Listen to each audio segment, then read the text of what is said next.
Почитувани, првата тема на денешниот прес-билтен е предлогот на СДСМ за воведување на даночен празник.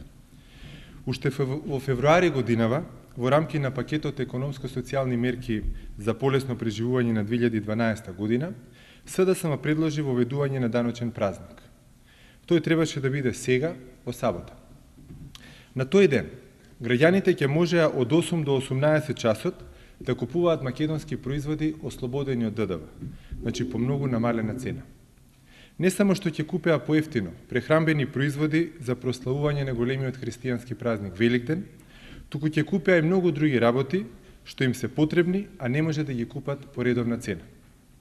Со тоа, од една страна ќе им се помогнеше на граѓаните многу подостоинствено да го прослават празникот, а од друга страна ќе им се помогнеше на македонските производители во овие тешки времиња да имаат поголем профит и поголема добивка.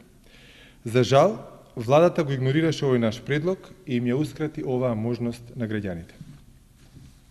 Благодарам. Дали имате некои прашање?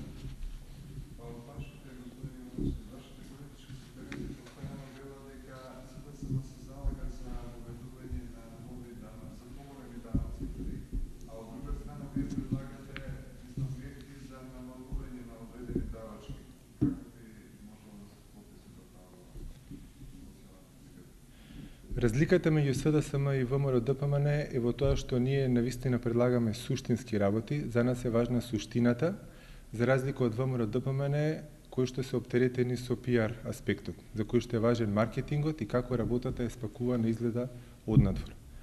Во однос на даноците, значи тоа е само еден спин од страна на ВМРО-ДПМН и би било убаво кога би можеле пред граѓаните во една отворена дебата да поразговараме со ВМРО-ДПМН и со владата, за да граѓаните сами си проценат кој за што се залага во однос на даноците.